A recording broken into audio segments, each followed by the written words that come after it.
Hello, my name is Caroline Shelton. And I'm Harrison Pullen. And we are your hosts today for Encounter Shawnee Mission. First up, we are going to start with the segment about the Brookwood Book Fair, made by Francie Wilson and Nick Whistle. Each year, Brookwood Elementary puts on a book fair to raise funds for their school and encourage reading in the students. This year, the book fair coincided with Read Across America Day, a day put in place to encourage and celebrate reading around the nation. Here's librarian Emily Michalik explaining the benefits of both days.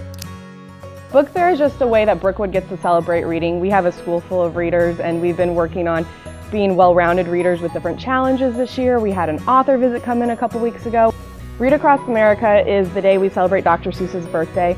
And anywhere from kindergarten you start reading those books and you remember them into adulthood. So it's just a way that we get to celebrate this fantastic author and encompass it within the school setting. We then asked a few students what their favorite part of Read Across America Day was. Getting the books and reading them. So you get to read. The book fair gives students an opportunity to pick and choose books that interest them. Our goal is just for kids to enjoy reading and develop that love of reading that'll last a lifetime. To celebrate Read Across America Day, students were given time in class to read on their own. First grader Edson Baranowski explains his plans for the day. I'll probably read beginner chapter books and like Dr. Seuss and like things that I like to do. Both Book Fair and Read Across America Day help create a positive environment in the classroom and work to instill a love of reading in students from an early age. Reporting with Encounter Shawnee Mission, this has been Francie Wilson, Cameron Osborne, and Nick Whistle. Thank you, Francie and Nick. That sure made me miss being a kid. Time sure does fly. Now we have a story by Bella Goddard and Lauren Bass showing us Brookridge's after-school program. Walking down the halls of Brookridge Elementary School, there is a hidden gem deep in the 6th grade hall. We explore room 133 to see an amazing group of kids starting their own business. Oh, it's called Canine Cafe. What we do is we have like a table, then we have a baker, the people that roll up the dough, and then get the cookie cutters and then get them out. And then what we do with that, put them in the oven for however long. And then later on we have these bags with Canine Cafe, a heart, the person's name on it, and then we have the ingredients. Miss Abramitis, the leading teacher, explains her goal in regards to Canine Cafe. The overall thing is to give these kids an opportunity to think, use their problem solving, shine in an activity that they're not overwhelmed by other people. It's a real life experience. They understand why they need their math skills, their measuring skills, their computation skills, and they're using it in a fun way that is a win-win. I'm getting them to learn these things, and they're having fun doing it. With Encounter Shawnee Mission, this has been Lauren and Bella signing off. Thank you, Bella and Lauren. That all looked like a lot of fun to hang out with friends and help out in the real world. Next, we have Cam Osborne and Joe McAtee taking us after hours to the Trailwood Book Fair and Reading Night. Trailwood Elementary School was remodeled over the summer, giving the staff and students a fresh taste of a new building and opportunities. The Poetry Cafe was the newest activity introduced to 4th graders, giving them a new creative outlet. Poetry Cafe is really just a time when all of 4th grade can get together and just share their work. We've been working on these books for about a week and a half, and they spend a lot of time doing rough drafts and editing and doing their final copies, so it's really time for them to showcase their work and to really take pride in all the hard work that they've done the last couple of weeks. And they really get to pick what they're going to write about, and you can really see that in their writing. You can see things that they're passionate about, things that they're looking forward to, and then they can also draw and illustrate, so it really gives them that time to just explore their creativity, and they really enjoy that. Overall, students seem to have noticed the benefits of learning to speak to a large group. It's fun because it's like teaching us how to talk in front of people when we're reading in front of everyone in 4th grade, and also write well and express our feelings. With the new look to the school and spring break just around the corner, teachers and students were pleased to end the quarter with a little bit of poetry. Reporting live with Encounter Shawnee Mission, this has been Joe McAtee and Cameron Osborne. Hey Caroline, what did one book say to the other? What, Harrison? I'm glad we're on the same page. Wow. Thank you, Harrison, and thank you, Joe and Cam, for that video. Now to take things in a little more hands-on direction, we have Jackson Peters and Kai Smancy showcasing Deemer's Art Fair. This week, John Deemer Elementary hosted their first annual art fair, showcasing the work of all their students. Art teacher Kendra Whining tells us a little bit about the art fair. Hi, my name is Kendra Whining. I'm the art teacher at John Deemer Elementary School, and this is the 2017-2018 art fair, where students get an opportunity to showcase their work that they've been doing since the beginning of the year. So students put out about two or more pieces of artwork, and they get an opportunity to tell their parents what their goals have been this year for their work. Principal Wendy Baumgartner tells us about the short history of the John Deemer Art Fair. This is our first year doing an art fair here at John Deemer. One of the reasons we went to this format is to really just highlight the work that our brand new art teacher is doing with students. Traditionally, we had an open house where classrooms were open and students could share work with their families. But this year, we're just highlighting the art. So, you know, we've had a really great crowd tonight. Parents have been very impressed with the level of art that students are able to do, and it's been nice for our art teacher to be able to have some time to share with families and to get to know the community a little bit better. Reporting for Encounter Shawnee Mission, this has been Kai Smancy and Jackson Peters, signing off. Thank you, Kyson Jackson. I wish I could make something that amazing. That'd be cool. Next up, we have Anna Burns and Ben Hansen with Rose Hill's music program. At Rose Hill Elementary, the first grade class put on a production of their musical Squirm. The musical features classics such as the Itsy Bitsy Spider, and was put on with the help of Rose Hill's music teacher, Deborah Rafferty. She explains what her music program is about. I have a real emphasis on wanting kids to be able to read music and sing and play instruments. Those are the big three for me, and I find that if they perform, they get really excited about reading music so that it can perform better the next time. So I'm just trying to build this real love of learning.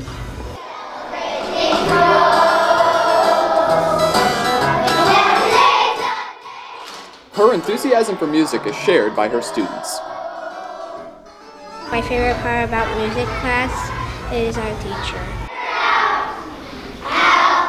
Probably doing all the music with my friends, and yeah.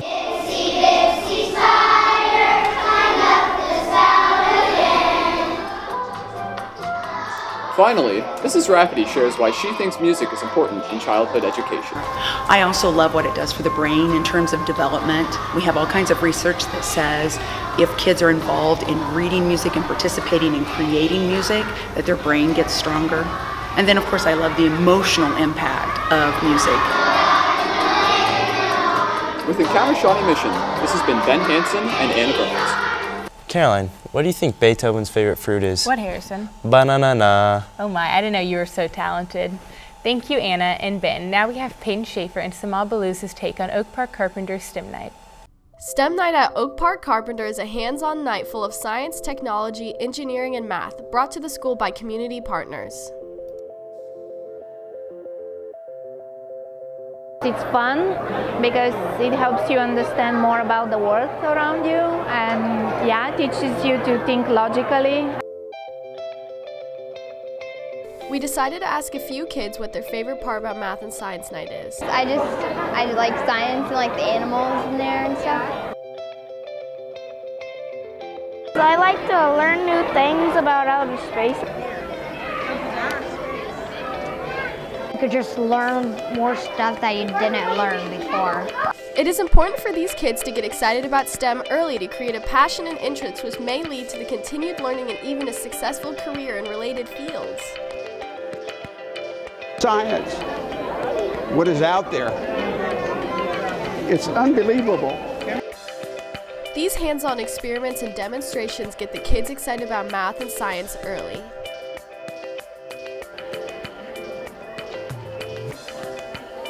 This has been Peyton Schaefer and Samah Baluz reporting with Encounter Shawnee Mission. Thank you, Simone Peyton.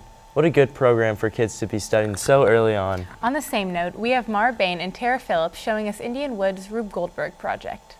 Students at Indian Woods Middle School are working on creating a Rube Goldberg machine to present at a competition against other schools at Olathe West High School. When I first heard about the club, I heard what they did previously in different years, and it seemed really fun and really interesting. So my interest came once I heard what they had done before.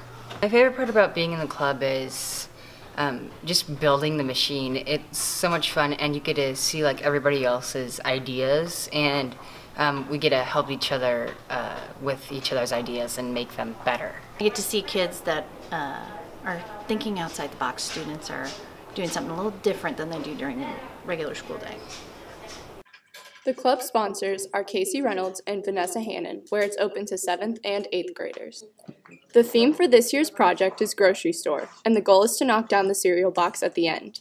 Last year, the students received many awards and got visited by the Sporting KC players. Last year, the team got a Teamwork Award and the Spirit of Rube Goldberg Award, and they placed second. As part of that, we had 2 players come and speak to the whole student body about challenges in life and how you overcome them. So that was kind of cool. I'm excited to see what the other machines from the different teams are going to look like, and I'm really curious to see how we do since we've been working so hard on it. Reporting from Encounter Shawnee Mission, this has been Tara Phillips and Mara Bain. That sure was amazing. Thank you, Mara and Tara. You can make a career out of that, which is what the students at Horizons are trying to do. So let's take a look at Horizons Career Night, shot and edited by Jeff Nassy and Benji Smith. Shawnee Mission's Horizons High School is hosting a career day to help students get a head start in their careers outside of high school. With the help from Horizons, students are now able to talk face-to-face with potential employers to kickstart a career outside of high school. Here's what student Dakota Pfeiffer has to say about Career Day. The Career Experience Day is helpful to kids because, a lot of kids get out of high school and they don't really know what they're going to do or, how they're going to do it. So there are options out there, and you're not just closed into one option, and you're gonna have to go straight out of college, and you're gonna get in debt and stuff like that. This way, they can find alternative options to go from getting out of high school. Employers are thrilled to be able to talk to students and work together to determine a positive future with them. Jobs range from working with the Royals to joining our armed forces to becoming a nurse. For what we have in here, it goes from A to Z. We have cosmetology in the police department, the Shawnee Mission Sheriff's, bunch of colleges, and I think we're here to cultivate human potential through communication and cooperation with the students and staff, so that all the students will have the opportunity to succeed in their beings of young adulthood. Shawnee Mission Horizons High School is helping students at a very pivotal point in their life. Whether the students plan on joining colleges or joining the workforce, Horizons is here to help. Reporting with Encounter Shawnee Mission, this has been Jeff Nassy and Benji Smith. Thank you, Jeff and Benji. What a good opportunity for the students to see all the different options they have. Now, we have Colin Wilkinson and Brock Pasha enlightening us on what the atmosphere of Shawnee Mission South Stadium is like. In the past year, Shawnee Mission South's home stadium has experienced an extreme upgrade. The stadium has become the most developed one in the Shawnee Mission School District. Here's Jackson Peters, the lead operator of the Jumbotron, with his take on the new stadium. I think the Jumbotron helps with amping up the crowd. It's something we haven't had before, and actually no other school has. So it's a very unique element to amp the crowds up, to get some support going, start some rallies, some chants. Definitely a spectacular event. Is running the Jumbotron labor-intensive work? No, not labor-intensive whatsoever. Most of it's pretty intuitive.